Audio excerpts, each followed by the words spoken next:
Reddit AMA time. You guys ask me questions, my answers. Let's go. The buy-in and cash-out system in super high rollers. Mainly, it's actually wiring money in or out, and sometimes it's cash depending on the location. There's a lot of trading happening as well. So when, for example, someone from Europe is going to America, that you give someone, for example, euros in Europe and then receive dollars in America. So that's also something that is happening. But actually a lot of it is just happening via wire. So you just wire in money to a casino, and when you win, you wire it out. Sounds simple, and sometimes it can be that simple. My, oh hey, I can do this for a living moment in poker was probably between 2012 and 2013. I had a few moments where I thought I could do it for a living, and then I busted my bankroll again. So there were maybe some premature moments, especially in 2011, 2012. I thought, oh, like I can do this. I won my first $5K winning a tournament. I thought, okay, now I'm a pro, and then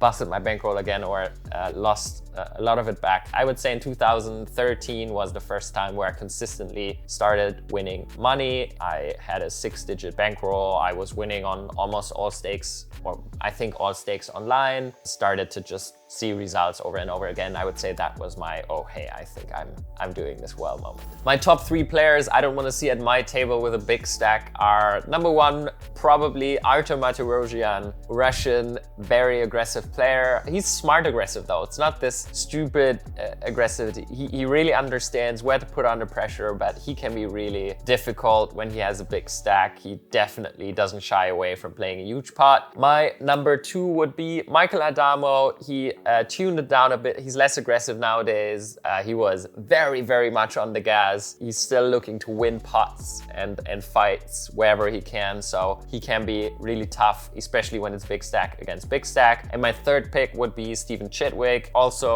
very strong player and does not shy away from putting in a lot of chips with a bluff in deep spots. The one rule I would change about tournament poker is actually to make it much faster. I would start even reducing the shot clock, make a shot clock or some type of timing necessary in all tournaments. I just think faster live poker would make it so much more fun. Even though the quality of actions would reduce in some spots, having some form of time chips that you can use in certain situations, I just think speeding up the general play would be a real big benefit.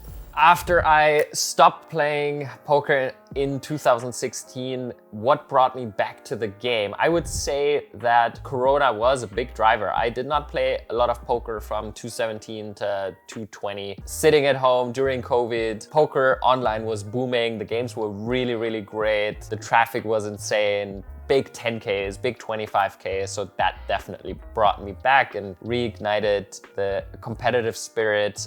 This mix of having a lot of time in my hands and the games being great and competitive, that kind of sparked my fire again. I do not regret playing less than I could have. I mean, there were definitely a few years where I could have made much more money than I did in poker. I also could have gone into private games, play more in Asia, try to get and hustle myself into these type of games, but that was never my spirit. I think I got where I was and where I am by focusing on playing out of sheer curiosity and this fun and passion for the game. And I think it was really a great step to take a step back when my fire wasn't there that much, because I think that's what got me there. And without that, I just wouldn't have been able to compete at the same level. I don't regret anything in that regard. How do you keep up motivation when you have enough money already, especially for something like poker? I think in general, the answer is always the same, is your motivation shouldn't be money. If my motivation would only be money, I would definitely not continue playing poker. Maybe I would say 70% of it is the people I'm in there with and just the mental focus, being in the zone, the competitive aspect, man against man or brain against brain type of aspect. I just love this part. I love to dig deep into the topic. I love to study something, then put it into action, then see results and then iterate. And also being challenged. I really like this feeling of having to play against people that are maybe better, that, you know, have some other approaches, and then to compete and see who is better at executing. That for me is 70-80%. I obviously want to win, and money plays a role, but it's a secondary role. What helped me grow the most? I would say definitely number one is the people around me. Back then, Steffen was a really big shift because he's more strategic, more mathematical, analytical, more rule-based, and he also had a cash game background. So we came from two totally different worlds, and I learned a lot with him and through him. We were both strong players, and we looked at the game from two entirely different worldviews. And I would say the second really big point that I have done differently than other players is actually to be in competition against the best. What a lot of people don't know is that I was playing competitively in all formats. So I played heads up, sit and goes, I played 6-max turbos, I played 6-max hypers, I played cash game, I played cash game heads up, I played cap heads up. I played all different formats in No Limit Hold'em because I wanted to play against the best and see what they do better. That helped me improve my game so drastically, because then if I compete in heads up sit and goes, my heads up game and MTTs got better. And if I competed in 6-max sit and goes, my short stack game got much better and my ICM understanding got much better. And so all these things kind of transitioned or I brought back into tournament play. And then I think it just made me a much more complete player. Obviously, I studied with solvers and I studied a lot with HRC, especially in the early days around short stack and shoving. I put a lot of time into it. So it was always playing and then reviewing and studying. Who would I challenge for a chess boxing match? I have just thought about some potential candidates. I think actually what could be very interesting is a match against Daniel Negreanu. He's more fit than I am. He would probably beat me in boxing. I'm not sure what his chess level is right now. I think we are on a somewhat equal chess level. So in both regards, I think we could get to a rather fair setup. And then I thought about some others where I actually don't know exactly how good they are in chess. Nikita Badziakowski, I mean, I'm scared of the guy. He's very fit and I don't know his chess level, but that could be a fun matchup. Maybe Daniel Drores, he's extremely fit. He's much stronger than I am. I also don't know his chess rating. Dan Smith, I know that he's much better than I am in chess. He would just wreck me in that part. So there's a few lineups, because obviously if I fight against someone much stronger, I have no chance and I'm just a slightly above average chess player. But the challenge could be cool. So Daniel, what do you think?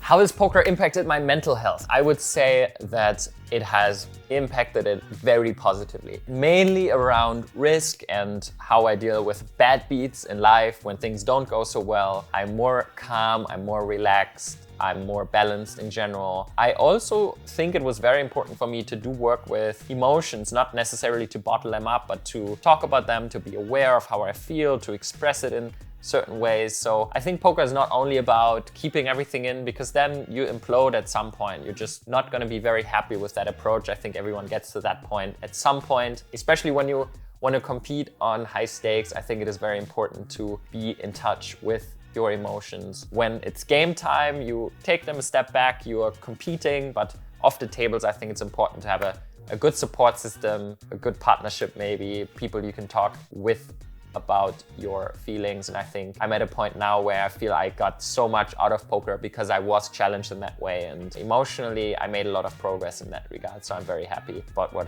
poker has given me in that regard. Biggest regret, I have to say, I don't really feel that way, and I'm very happy I don't. There's nothing that I would connect with that to say, oh, I regret I did that, or oh, this was a big mess up. I don't really feel regret. I don't really dwell in the past of, oh, if this, if that. Sometimes in really big spots and tournaments, I have a little bit of this feeling of, oh, what if?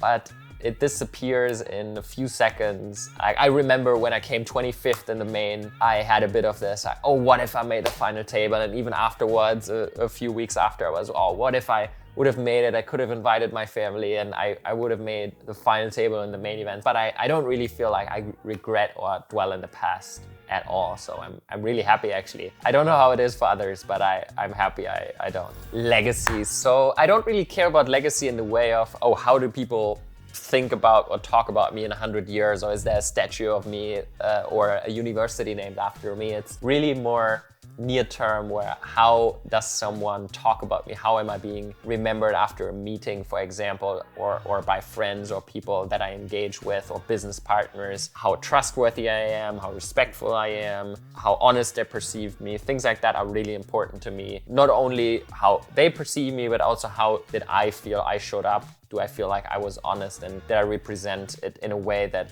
I feel good with? And that is something that's extremely important to me. And I feel the older I get and the better I get at that, that feels like legacy to me, is that people experience me that way. Obviously, there's always friction points when I'm not in such a good space or when I make mistakes. And also I think rectifying them and making things clear or following up, and especially after I made a mistake, to set the record straight. Stuff like that is really important to me, and increasingly grows more important. So that's the type of legacy I think in. I hope you guys like this video, me answering some quick fire questions from Reddit. If you have more questions, leave them below. I'll make sure to answer them. Guys, thanks so much for contributing your questions, and I'll see you guys in the next video.